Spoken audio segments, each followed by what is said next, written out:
Hello, hello, what's up? So, ngayong araw, tuturuan ko kayo kung paano gawin tong ground floor plan na binigay sa amin ng aming instructor.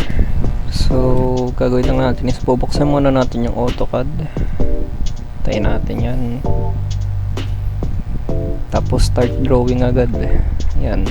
Kunahin natin yung tatlong settings. So, ito muna, 1:100. Ayan.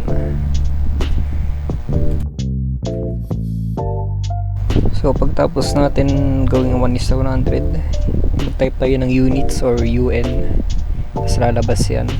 Gagawin natin 0.00 yan. Tapos papalitan natin ng meters yan. Pag nagawa nyo na yan, i-okay nyo na. Ayan.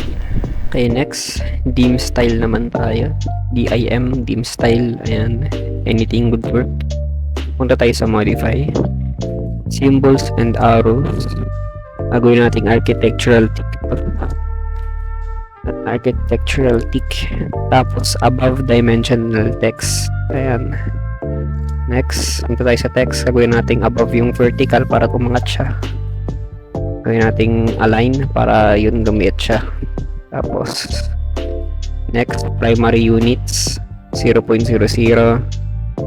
Tapos ayan na siya. Okay na yan. Okay na tayo sa tatlong settings. Next naman, layers na tayo. Para naman dito sa layer, type lang kayo layer. Walang isa. Baka kasi lalabas pa ganun. So, ito. Sundan nyo lang yung nakikita nyo. Sinusundan ko lang naman kasi yung nasa papel. Kaya, ayan.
Okay, so tapos na tayo sa layers.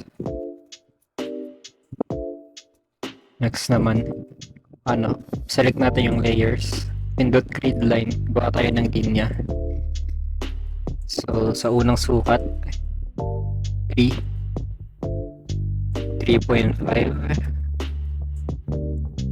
Tapos, taas naman, dalawang 3. Tapos 0.5, 1.5, 0.5 pababa, tapos 2, 3, tapos dalawang 3 naman pababa, tapos 2 pataas, 3, 2, 1.5. Tapos pagbaba natin dapat pantayan dyan. Okay na yan yung grid line natin. Next, sa loob naman tayo. Ganun pa din, yung grid line pa rin sa select natin. Gagawa tayo ng pa-cross. Tapos yung sa gitna gagawin natin 1.5. Ayan. Tapos sa may baba naman banda, gitna nya 2, tapos 1, tapos idikit mo na lang dyan. Pero 0.5 yan, I believe. Ay, 1 pala siya, 1 pala. Tapos ito naman sa may banyo, 1 yan, nagkamali lang ako dyan kasi nalito ako.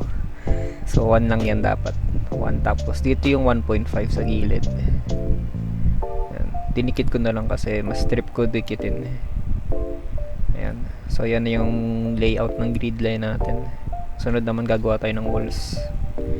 Gamitin natin yung MLJZS 0.15 command para gawin yung walls natin.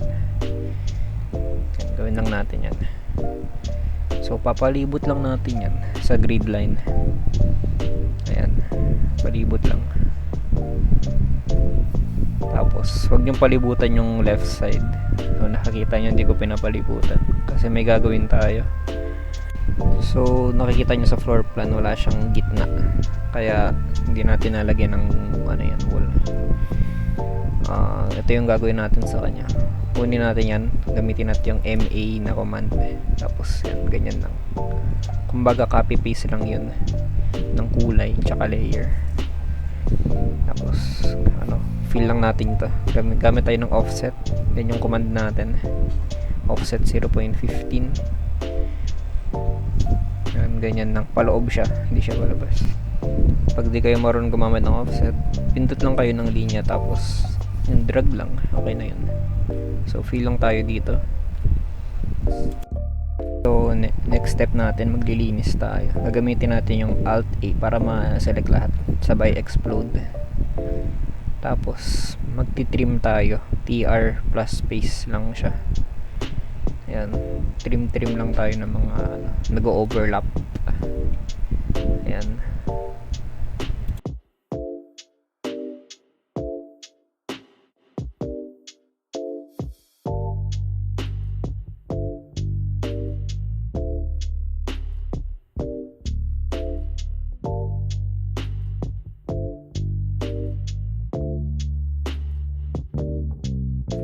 So may mga instances na hindi ka nakakapag-trim kasi gawa ng may ganyan na circle. So ang gagawin mo lang dyan, pipindutin mo lang siya, tapos pipindutin mo yung delete. Tapos yan, matatanggal mo na yun. Next natin gagawin naman, doors naman gagawin natin. So ihanda nyo na yung OTH nyo. Pero para sa akin, naghahanda muna ako ng walls. Ito, walls muna ako kasi makikita nyo kung bakit. Parang gumawa ng doors, so kuha muna tayo ng isang corner tulad nito. Tapos lahat ng doors may pagitan niya na 0.1.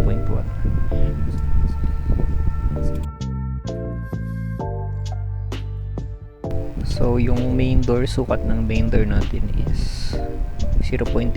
Offset lang natin to ng 0.8. Tapos trim natin yan. Tapos yung pataas naman ito, itong gagawin ko. Kung ano sukat niyan, yan yung sinukat ko dyan. Yun din yung taas nung pataas, tawag dito. Yung linya pataas, yung pinto mismo. So ang gagawin muna natin is putasan muna natin yung iba dito para mabilis. Ito yung sukat naman dito is 0.7. Lagi yung tatandaan, main door is 0.8, the rest is 0.7. Tapos yung toilet natin or CR 0.6 siya. So butasan lang muna natin to. Ayan, pindot yung line na yon, offset, trim, ayan. Tapos dito naman yung 0.6. Ito yung CR natin. Same process pa rin, 0.1. Tapos yan, sagad natin, offset tayo 0.6. Pindutin natin yung line, tapos lagyan natin doon, tapos trim. So ayan, the reason kung bakit nagwalas ako imbes na OTH agad, para ano, dito sa walls na yan, dapat kasi wall to eh. So ayun, goods. Hindi na tayo mag-hassle na mag-MA or palitan siya. So ganun ulit. Wall dito 0.1. May ano dito, sliding door. So sukat ng sliding door na to is 1.5. Yan, 1.5 lang natin. Trim. Ayan na, may butas na tayo sa lahat ng ating doors. So sisimulan na natin. Select na natin si OTH.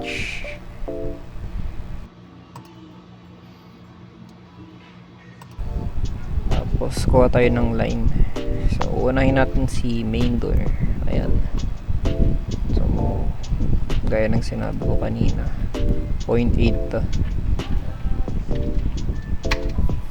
Kung ano sukat ng pinto ng butas, ganun din yung sukat ng pintong ano, yung pintong line.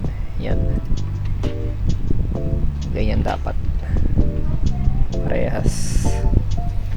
So gawa tayo ng gap. Yung gap na to is 0.05. Ayan, 0.05. Sumobra ako ng 0. Ayan, tapos baba lang 0.8. Dikit natin. So next naman gagamit tayo ng arc element. Lagay natin sa likod, sa harap, tapos dyan sa may color blue.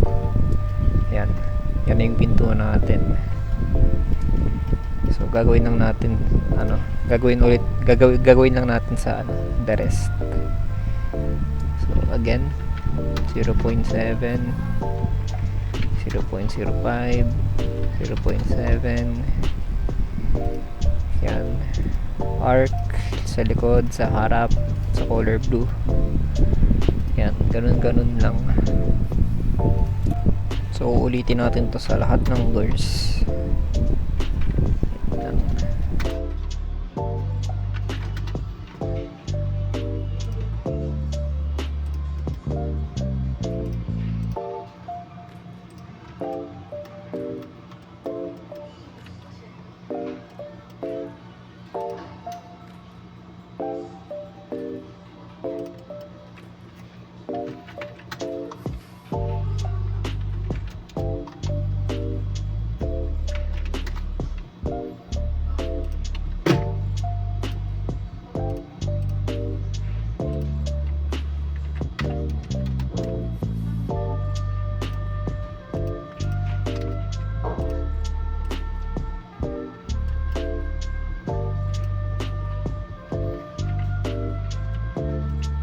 So sliding door naman tayo.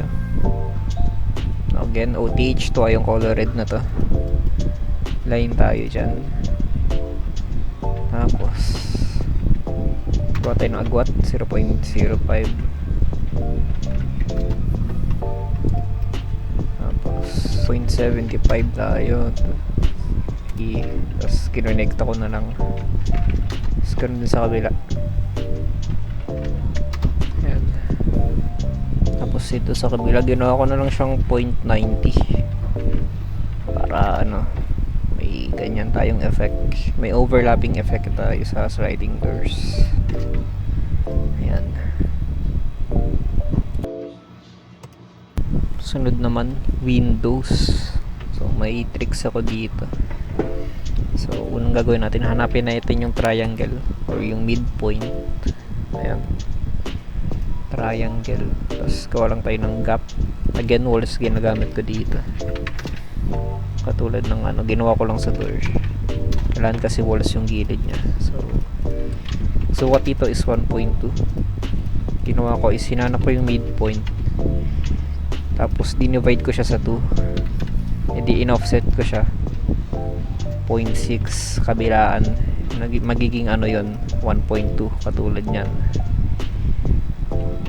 Yun yung tricks na ginagawa ko dyan sa Windows. Next naman, yung window, gawa tayo sa gitna. Tapos pwede tayo mag-offset or mag-ML. Ginawa ko is offset. Yung offset dito is 0.04. So ganyan lang. Ganyan na yung window natin. Ano yung window? Okay na siya. Tapos gawa naman tayo ng window ulit. Ano ulit yung sukat na dito sa kabila? 1.2 ulit siya. So again, midpoint. Ayan. Offset natin siya. 0.6. Kabilaan. Tapos trim.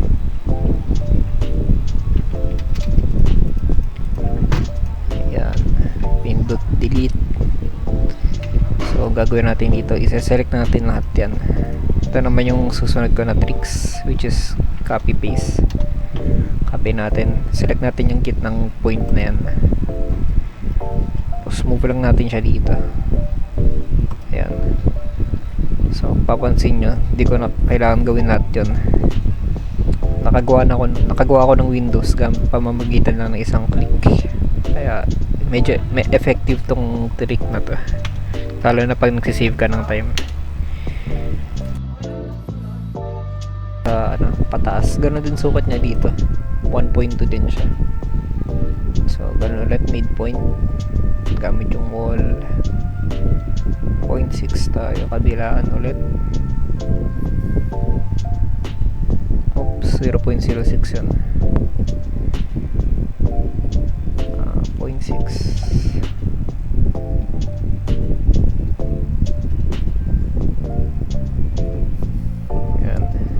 Trim. Tapos delete natin yung gitna. So ayan. Ganun din ulit gagawin natin. Copy natin siya. So ginawa ko dito is nag F8 ako para free ko siyang ma-move kung saan. So napapansin nyo, hindi ko siya ma-up. So ang gagawin ko is up natin, i-select natin, tapos rotate. Pili tayo ng isang point, sabay drag natin pababa. So nag F8 ako dito para pumantay siya. Yan. Tapos select natin lahat. Hindi natin i-copy, move naman. Kasi pag kinopy natin, stay lang siya dun. So pag move, igagalaw natin siya dun sa gilid na yan. So ayun.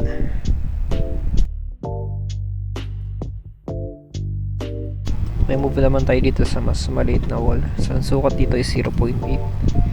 So ang ginawa ko naman dito is sinukat ko yung gilid sa floor plan, yung pagitan dito. Ang sukat ko is 0.4. Ayan, tas up natin, F8 para pumantay. Tapos offset na tayo ng 0.8.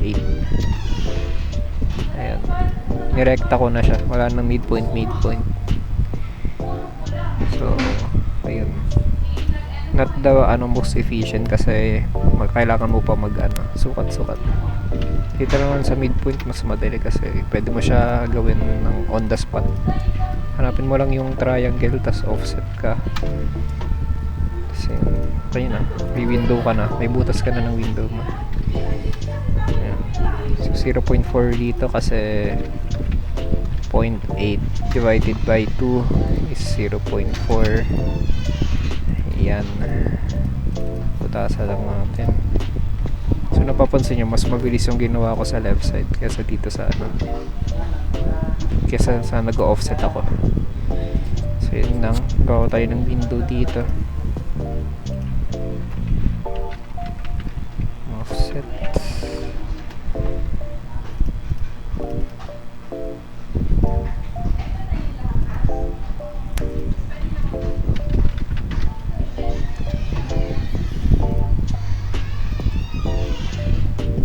Okay, dito naman 0.6 yung sukat dito. Ano ulit, midpoint strategy ginagamit ko. Ayan, 0.3 para makagawa tayo ng 0.6.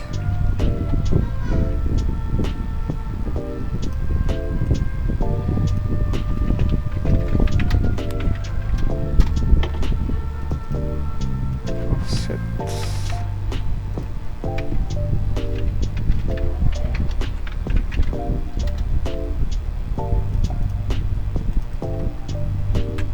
So nakikita nyo red yan. Ang gagawin lang natin is MA natin. Select natin yung color blue, sabay pindutin natin yung color red. Automatic na magiging wall yun, yung ano nya, yung property ng layer. Kaya maganda mag MA. Literal na copy paste lang yun siya. So ito yung itsura ng floor plan ko with doors and windows. Susunod natin is yung stairs. Ayan. Sagad lang natin dito. Sukat nyan is 0.85. Ayan. Offset tayo ng 0.25.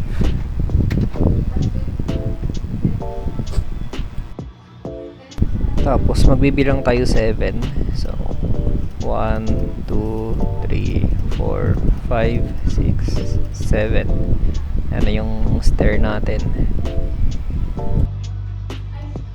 So ayun, na kompleto na natin. So gagawin naman nating dilaw yung babang yan. Tapos offset ulit tayo 0.25. Mga 4 naman this time. So offset. Ayan. 2, 3, 4. Ayan. So linyahan lang natin. Gawa tayo ng border.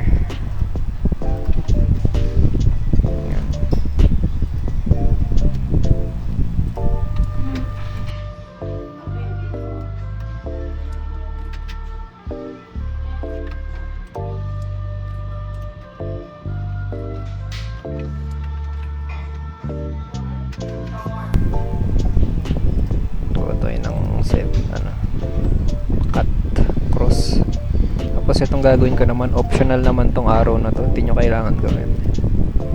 So nagline lang ako, tapos nagline lang ako na nagline para gumawa, para hanggang makagawa ako ng arrow.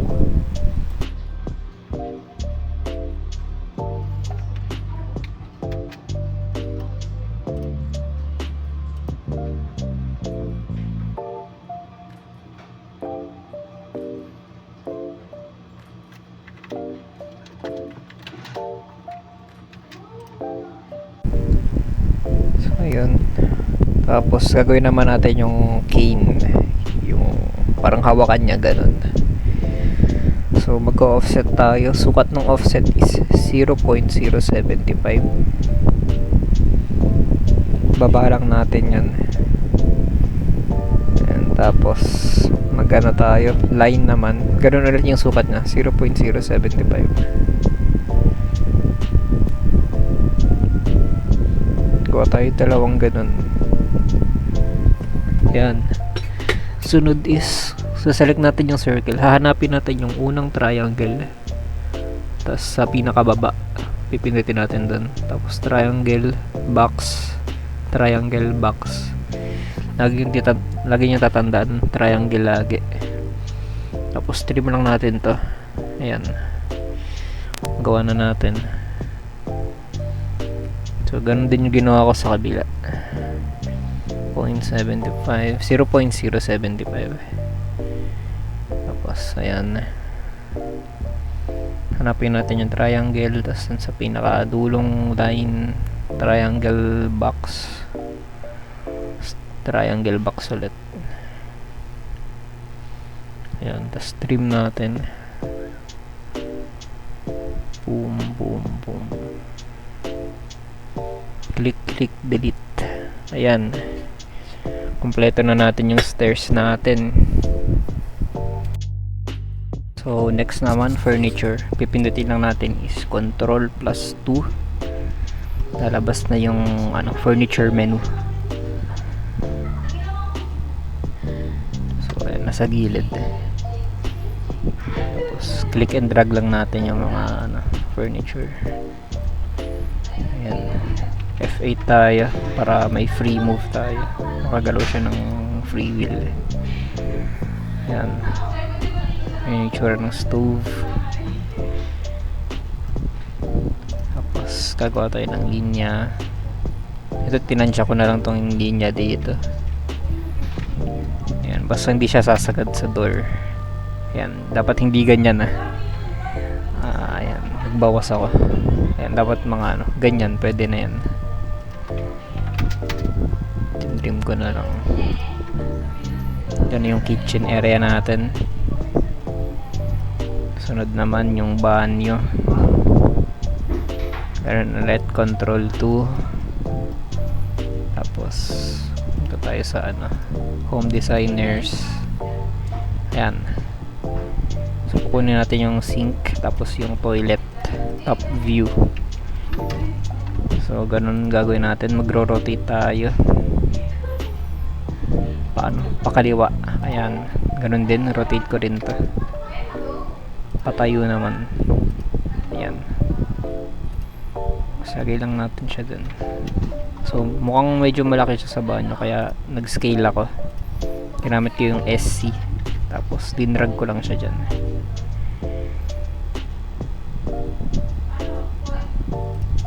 Oh, ayan. So SC, pindutin muna natin para move natin dito. Tapos SC, pindot tayo kahit saan dyan sa line na yan. Tapos adjust natin. Ayan. Sinwipe ko lang yung mouse para ma-adjust siya.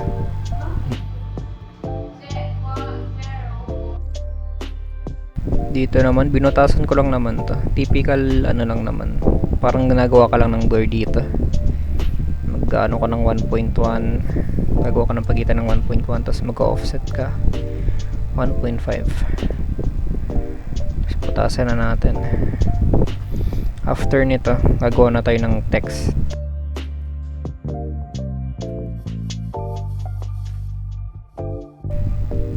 So, ayan, ganyan itsura ng buong ano, ground floor plan so far.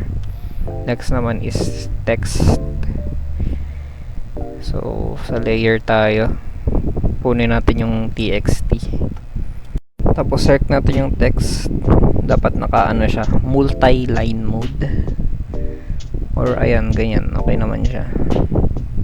So, magpo-point to ka lang kasi yun yung standard ano, measurement ng isang text.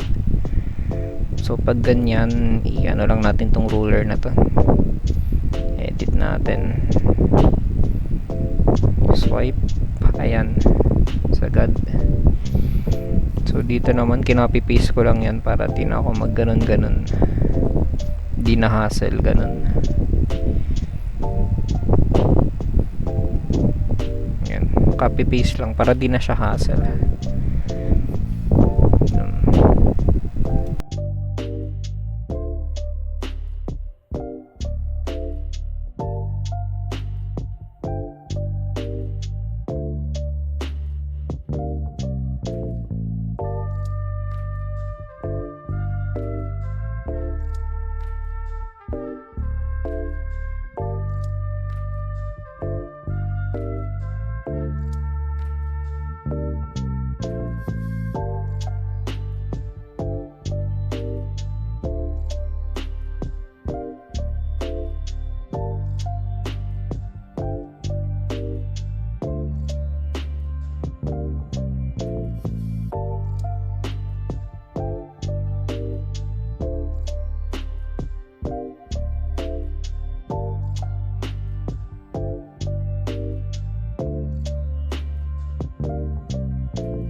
So ito na yung itsura niya. Sunod naman, dimensional text gagawin natin. dim, dim, tapos gamit ng DAL na command. So pag magsusukat kayo ng dimensions, laging tatandaan sa red kayo susukat, or yung grid line, yun yung lagi yung susukatin nyo, wag yung walls. So ayan na, makikita nyo red yung kinuha ko, red to red. So ayan, sa red lang tayo kukuha.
So ganito yung itsura nya.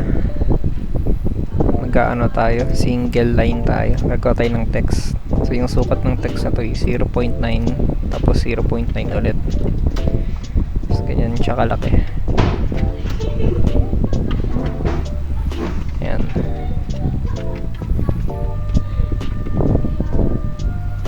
Tapos para sa maliit naman na text, copy paste lang tayo dito. Pili lang kayo ng kung ano gusto nyo i-copy paste sa taas.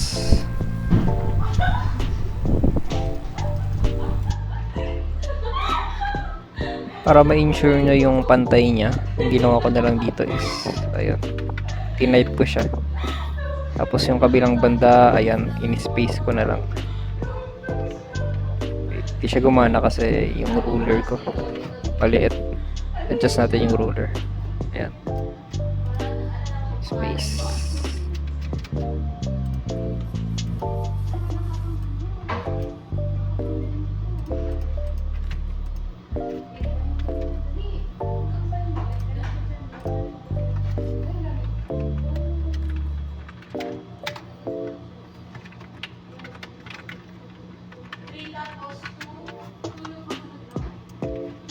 Tapos adjust lang tayo.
So ganito na yung itsura niya. Pero may nakakalimutan tayo.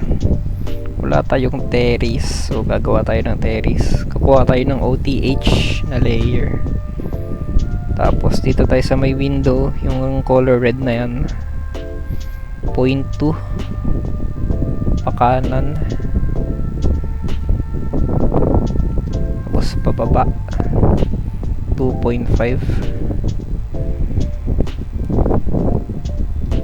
Tapos 3 2.5 pataas. Sinagad ko na lang. Tapos trim.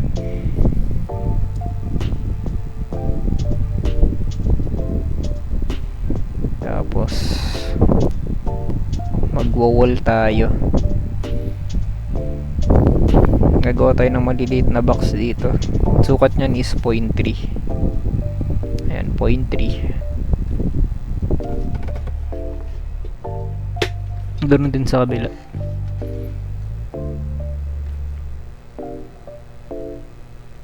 Tapos mag-offset naman tayo. Hop, yan naiwan. So offset naman.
So, ito na yung final product natin.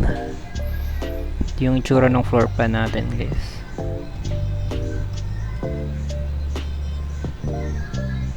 Yan lang. Thank you for watching.